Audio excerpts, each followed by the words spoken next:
فرماتے ہیں، سنتے ہیں، مسکراتے ہیں۔ آپ فرماتے ہیں میں نے اپنی زبان سے یہ نہیں عرض و گزار کیا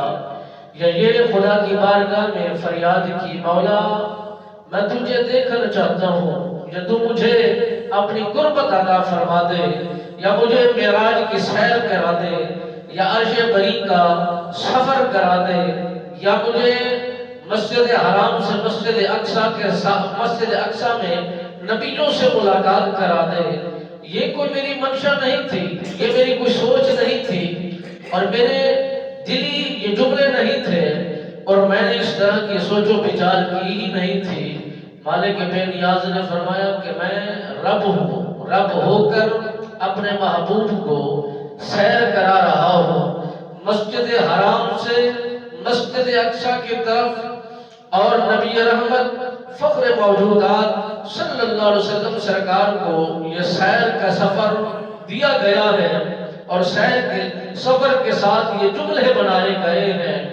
اور کسی کی سیر چھوٹی ہوتی ہے اور کسی کا سفر طویل ہوتا ہے۔ میرے نبی سرکار کا سفر مبارک چھوٹا ہے اور سیر بہت بڑی ہے، اور میرے آقا نامدار صلی اللہ علیہ وسلم سرکار کو جو معراج کرائی گئی رات کے اندھیرے میں کرائی گئی ہے، اور سیر کا یہ اصول ہے کہ جاگتے ہوئے ہونی چاہیے، دن کے اجالے میں ہونی چاہیے اور پھر روشنی کا اہتمام ہونا چاہیے۔ رات کے اندھیرے میں اگر سیر کی جائے تو اس کے لیے روشنی ضروری ہے، اس کے لیے جہان کا ہونا ضروری ہے تاکہ ایک دوسرے کو دیکھ کر خوشیاں محسوس ہوتی ہیں، ایک دوسرے کو دیکھ کر لذت محسوس ہوتی ہے، ایک دوسرے کو دیکھ کر غم بھول جاتے ہیں۔ یہ ساری چیزیں جاگتے ہوئے اور بیداری کی صورت میں ایک دوسرے سے ملنے ملاپنے میں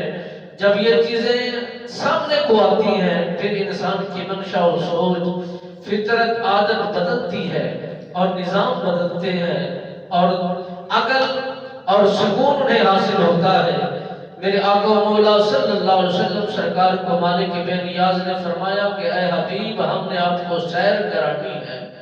مسجد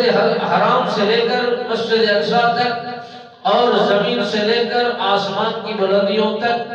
لامکانوں تک یہ سیر کرانی ہے اور سیر بھی لاجواب کرانی ہے۔ میرے آقا و مولا صلی اللہ علیہ وسلم سرکار کا یہ مزاج مبارک تھا۔ آپ عشاء کی نماز پڑھنے کے بعد نوافل کثرت کر دیا کرتے تھے۔